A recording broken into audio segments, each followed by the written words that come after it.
जय श्री कृष्ण बंधुओं। कार्तिक मास महात्म के सीरीज में आज हम 14वें अध्याय की कथा सुनाएंगे। तो चलिए प्रारंभ कर लेते हैं। तब उसको इस प्रकार धर्म पूर्वक राज्य करते हुए देख देवता क्षुब्ध हो गए। उन्होंने देवादिदेव शंकर का मन में स्मरण करना आरंभ किया। तब भक्तों की कामना पूर्ण करने वाले शंकर ने नारद जी को बुलाकर देव कार्य की इच्छा से उनको वहां भेजा। शंभु भक्त नारद शिव की आज्ञा से देवपुरी में गए और इंद्रादि सभी देवता व्याकुल हो शीघ्रता से उठ नारद जी को उत्कंठा भरी दृष्टि से देखने लगे। अपने सब दुखों को कहकर उन्हें नष्ट करने की प्रार्थना की। तब नारद जी ने कहा, मैं सब कुछ जानता हूँ, इसलिए अब मैं दैत्यराज जलंधर के पास जा रहा हूँ। ऐसा कह नारद जी देवताओं की आश्वासित कर जलंधर की सभा में आए।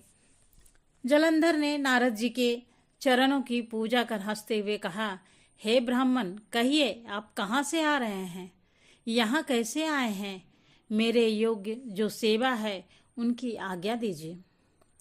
नारद जी प्रसन्न होकर बोले, हे महाबुद्धिमान जलंधर, तुम धन्य हो। मैं स्वेच्छा से कैलाश पर्वत पर गया था, जहाँ 10,000 योजनों में कल्प वृक्ष का वन है। वहाँ मैंने सैकड़ों कामधेनुओं को विचरते हुए देखा था तथा यह भी देखा कि वह चिंतामणि से प्रकाशित परम दिव्य अद्भुत और सब कुछ सुवर्णमय है। मैंने वहाँ पार्वती के साथ स्थित शंकर जी को भी देखा, जो स्वर्ग सुंदर गौरवर्ण त्रिनेत्र और मस्तक पर चंद्रमा धारण किए हुए हैं। उन्हें देखकर मुझे बड़ा आश्चर्य हुआ कि इसके सामने समृद्धिशाली त्रिलोकी में कोई है या नहीं। हे जतेंद्र, उसी समय मुझे तुम्हारी समृद्धि का स्मरण हुआ और उसे देखने की इच्छा से ही मैं वहां तुम्हारे पास चला आया। यह सुन जलंधर को बड़ा हर्ष हुआ। उसने नारद जी को अपनी सब इच्छा दिखला दी। उसे देख नारद ने जलंधर की बड़ी प्रशंसा की और कहा कि निश्चय ही तुम त्रिलोकपति होने के योग्य थे। ब्रह्मा जी का हंस युक्त विमान तुम ले आए हो और हुलोक पाताल और पृथ्वी पर जितने भी रत्नादि हैं सब तुम्हारे ही तो हैं। एरावत, ऊंचे श्रवा, घोड़ा, कल्पवृक्ष और कुबेर की निधि भी तुम्हारे पास है। मणियों और रत्नों के ढेर भी तुम्हारे पास लगे हुए हैं। इससे मैं बड़ा प्रसन्न हूँ, परंतु तुम्हारे पास कोई स्त्री रत्न नहीं है। उसके बिना तुम्हारा यह सब फीका है। तुम किसी स्त्री रत्न को ग्रहण करो। नारद जी के ऐसे वचन सुनकर दैत्यराज काम से व्याकुल हो गया। उसने नारद जी को प्रणाम कर पूछा कि हे, ऐसी स्त्री कहाँ मिलेगी जो उस सब रत्न में श्रेष्ठ हो? नारद जी ने कहा, ऐसा रत्न तो कैलाश पर्वत में योगी शंकर के ही पास है। उसकी सर्वांग सुंदरी पत्नी देवी पार्वती बहुत ही मनोहर है। उसके समान सुंदरी मैं किसी को नहीं देखता। उनके उस रत्न की उपमा तीनों लोकों में कहीं नहीं है।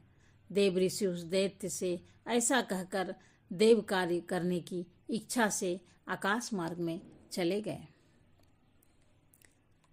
14वां अध्याय की कथा समाप्त हुई। कार्तिक माह के महात्म का 15वां अध्याय की कथा आज हम सुनेंगे। राजा पृथु ने नारद जी से पूछा, हे मुनि श्रेष्ठ, तब दैत्यराज ने क्या किया, वह सब मुझे विस्तार से सुनाइए।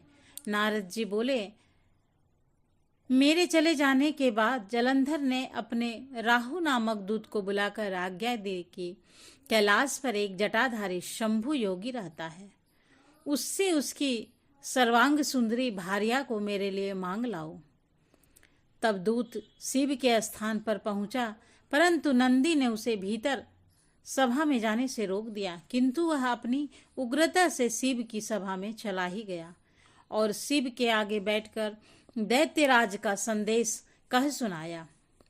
उस राहु नामक दूत ने ऐसा कहते ही भगवान सुलपानी के आगे पृथ्वी फोड़कर एक भयंकर शब्द वाला पुरुष प्रकट हो गया, जिसका सिंह के समान मुख था। वह नृसिंह ही राहु को खाने चला। राहु बड़े जोर से भागा, परंतु उस पुरुष ने उसे पकड़ लिया।